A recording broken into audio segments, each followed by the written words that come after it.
আজকাল অনেক মানুষ মনে করে টাকা জমালে ভবিষ্যৎ সুরক্ষিত, কিন্তু 2026 সালের এই দামি জীবনে শুধু সেভিং যথেষ্ট নয়।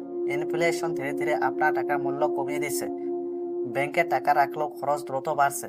ধনী মানুষ শুধু কাজ করে টাকা উপার্জন করে না, তারা টাকাকেও কাজ করায়। এই ভিডিওতে আমরা জানবো কেন অনেক মানুষ সেভিং করেও গরিব থেকে যাচ্ছে এবং কিভাবে স্মার্ট মানি রুলস ফলো করে ফাইন্যান্সিয়াল ফ্রিডম তৈরি করা যায়। ভিডিওটা শেষ পর্যন্ত দেখুন, কারণ শেষের টিপসটি আপনার ভবিষ্যৎ বদলে দিতে পারে।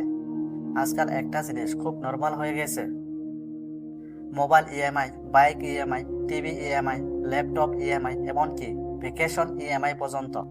লোকজন ভাবছে এখন কিনে পরে ধীরে ধীরে টাকা দেব, কিন্তু সমস্যা হলো এই পরে দেব মানসিকতায় আজ হাজার হাজার মানুষকে ফাইন্যান্সিয়াল স্ট্রেসের মধ্যে ফেলে দিয়েছে। মাসের শুরুতে স্যালারি আসে আর কয়েক ঘন্টার মধ্যে সব ইএমআই কেটে যায়। তারপর পুরো মাস মানুষ সার্ভিভ করে।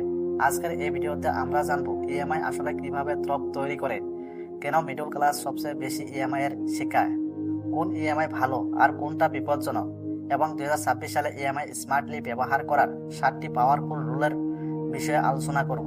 তাই ভিডিওটা শেষ পর্যন্ত দেখার জন্য অনুরোধ রইল, কারণ শেষের রুলটা আপনার ফাইন্যান্সিয়াল ফিউচার বাঁচাতে পারে। যে ইএমআই এত ডেঞ্জারাস কেন? ইএমআই মানে শুধু মান্থলি পেমেন্ট না, ইএমআই মানে আপনি ভবিষ্যতের ইনকাম আগেই খরচ করে ফেলেছেন। ধরুন আপনি 1 লাখ টাকার ফোন কিনলেন ইএমআইতে, আপনার মনে হবে মাসে তো মাত্র 4,000 টাকা, কিন্তু রিয়েলিটি হলো আপনি নিজের ফিউচার স্যালারি অলরেডি জমা দিয়ে দিলেন।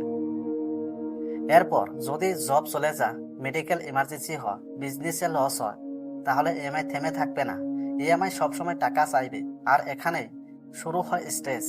অনেক মানুষ বাইরে থেকে ধনী দেখায়, কিন্তু ভিতরে পুরো ইএমআইতে ডুবে থাকে। Car EMI, credit card EMI, personal loan EMI, home loan EMI. একটা সময় স্যালারি শুধু ইএমআই পে করতে শেষ হয়ে যায়। এটাকে বলা হয় ফেক রিচ লাইফস্টাইল। কেন মানুষ ইএমআই তরফে পড়ে? ইনস্ট্যান্ট গ্রেটিফিকেশন মানে কি? মানুষ এখন অপেক্ষা করতে চায় না। আগে মানুষ টাকা জমিয়ে জিনিস কিনতো, এখন মানুষ আগে কিনে পরে কাঁদে, কারণ অনলাইন শপিং অ্যাপস সবকিছু ইজি করে দিয়েছে। বাই নাও পে লেটার, এই একটা লাইনে হাজার হাজার মানুষকে ডেবিটের মধ্যে ফেলেছে। দ্বিতীয় নম্বর হচ্ছে সোশ্যাল মিডিয়া প্রেশার। যেমন ইনস্টাগ্রাম খুললেই iPhone, bike, luxury cafe, travel blog সব দেখে মনে হয় আমারও এটা লাগবে, কিন্তু আপনি জানেন না ওই লাইফস্টাইলের অর্ধেকই লোন বা ইএমআইতে চলছে। তৃতীয় নম্বর হচ্ছে ল ফাইন্যান্সিয়াল এডুকেশন। যে ল ফাইন্যান্সিয়াল এডুকেশন স্কুলে শেখানো হয় না। ইন্টারেস্ট কি, ডেবিট কিভাবে কাজ করে, ইএমআই এর আসল কস্ট কত। ফলে মানুষ শুধু মান্থলি অ্যামাউন্ট দেখে, টোটাল রিপেমেন্ট দেখে না। পার্ট 3, ইএমআই এর হিডেন ডেঞ্জার।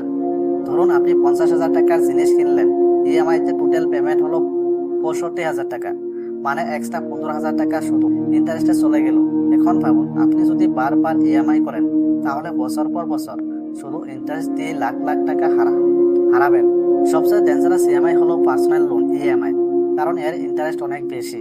তারপর আসে ক্রেডিট কার্ড ইএমআই। এখানে ইন্টারেস্টের ডেঞ্জারাস হতে পারে যে ডেবিট ডবল হয়ে যায়। অনেক মানুষ মিনিমাম পেমেন্ট করে সার্ভাইভ করে, কিন্তু এতে ডেবিট আরো বাড়ে। যে এটা ফাইন্যান্সিয়াল কুইক স্ট্যান্ডের মতো, যত বের হতে চান তত ডুবে যান। পার্ট 4, কোন ইএমআই ভালো? সব ইএমআই খারাপ না, কিছু ইএমআই স্মার্ট ইনভেস্টে হতে পারে। ভালো ইএমআই এর উদাহরণ হোম লোন, যদি বাজেট অনুযায়ী হয়, কারণ এটা অ্যাসেট তৈরি করতে পারে। বিজনেস লোন, যদি লোন নিয়ে ইনকাম জেনারেট করা যায়। স্কিল ইনভেস্টমেন্ট, যেমন laptop for work, professional course, camera for freelancing, যেটা ফিউচারে ইনকাম বাড়াবে। আর খারাপ ইএমআই গুলো হলো এক্সপেন্সিভ ফোন শুধু শো অফের জন্য, লাক্সারি বাইক ইমপ্রেস করার জন্য, ভ্যাকেশন লোন, ফ্যাশন ইএমআই। এসব টেম্পোরারি হ্যাপিনেস দেয়, কিন্তু লং টার্ম স্ট্রেস বাড়ায়। পার্ট 5, ইএমআই থেকে বাঁচার 7টি গোল্ডেন রুল। রুল নম্বর 1, ইএমআই টোটাল ইনকামের 25% বেশি না। যদি স্যালারি 50,000 হয়, তাহলে সব ইএমআই মিলিয়ে 12 থেকে 13,000 বেশি ডেঞ্জারাস।